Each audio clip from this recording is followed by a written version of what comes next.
चलिए आज का टॉपिक था अपना राज्य विधानमंडल। ठीक है, सबसे पहले तो याद रखना है जिस राज्य में एक सदनीय व्यवस्था है वहां पे राज्य विधानमंडल में विधानसभा आते हैं और गवर्नर आते हैं, लेकिन जिस राज्य में द्विसदनीय व्यवस्था है उस राज्य में राज्य विधानमंडल से तात्पर्य है विधानसभा, विधान परिषद और गवर्नर से मतलब होता है। वर्तमान में भारत की बात करें तो 22 राज्यों में एक सदनीय व्यवस्था है जहां विधानसभा अकेली है और 6 राज्यों में विधानसभा के साथ विधान परिषद है। इन 6 राज्यों में बिहार, यूपी आएंगे, आंध्र प्रदेश, तेलंगाना आएंगे, महाराष्ट्र आएगा और कर्नाटक आएंगे। 6 राज्यों में जम्मू कश्मीर हट गया है। ठीक है, चलिए अब इसके बाद अपन ने पढ़ा है आर्टिकल 168 विधानमंडल, आर्टिकल 169 विधान परिषद और आर्टिकल 171 विधान परिषद के साथ विधानसभा के साथ साथ विधान परिषद।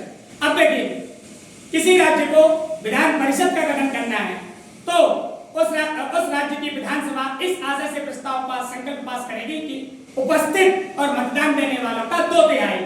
इसके बाद जाता है संसद में, संसद लोकसभा और राज्यसभा के राष्ट्रपति के साइन होते हैं। ठीक है, तो उस राज्य में विधान परिषद का गठन किया जाता है। अब देखिए विधान परिषद का जो गठन होता है, ठीक है, आर्टिकल 171 में आप पढ़िए तो बताया गया है कि उस राज्य की विधानसभा के 1/3 से अधिकतर मेंबर नहीं हो सकते और 40 से कम भी नहीं हो सकते। जैसे मध्य प्रदेश की बात करें, यदि मध्य प्रदेश में विधान परिषद कभी बनती है तो मध्य प्रदेश में 230 विधानसभाएं हैं, 230 का 1/3 करिए 76 से ज्यादा मेंबर विधान परिषद के नहीं होंगे। समझ गए, 1/3 याद रखना है। अब अपन इसमें बात करें तो विधान परिषद में विषमांगी चयन होता है। कैसे? जैसे 5/6 सदस्य, इसमें देखिए 5/6 को कैसे काउंटिंग करेंगे? 1/3 आते हैं विधानसभा से, ठीक है, 1/12 आते हैं ग्रेजुएट, ठीक है, 1/3 लोकल बॉडीज से आते हैं और 1/12 आते हैं टीचर्स। ठीक है, तो ये 5/6 हो गए। शेष 1/6 बचे वो गवर्नर मनोनीत करता है। तो इसका जो स्ट्रक्चर है इसको ये कमजोर बनाता है, राज्यसभा जैसा नहीं है। ठीक है, राज्यसभा में 12 सदस्य राष्ट्रपति मनोनीत करता है, बाकी उसकी प्रोसीजर सेम है। ठीक है, क्या होता है राज्यसभा और विधान परिषद होते 6 वर्ष के हैं।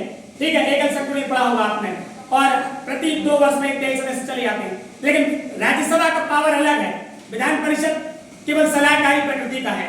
ठीक है, अब इसको अपन तुलना करें, जैसे राज्यसभा और विधान परिषद। राज्यसभा का जो सभापति होगा वो उपराष्ट्रपति होता है और विधान परिषद में किसी भी सदस्य को जो होता है वो चुन लिया जाता है। ठीक है, राज्यसभा गैर वित्तीय मामलों के लेकर समान अधिकार प्राप्त होते हैं लोकसभा के, इसका पावर कम है विधान परिषद के पास। वित्तीय विधेयक को लेके ये भी विधान परिषद 14 दिन से अधिक रोक नहीं सकती। ठीक है, यदि कोई मेंबर विधान परिषद से सीएम या मंत्री बना है तो वह उत्तरदायी किसके प्रति होगा? विधानसभा के। किसके प्रति होगा? विधानसभा यदि विघटित करने का आशा पास कर दे तो ये विघटित भी हो जाएगी। तो ज्यादा पावर किसके पास है?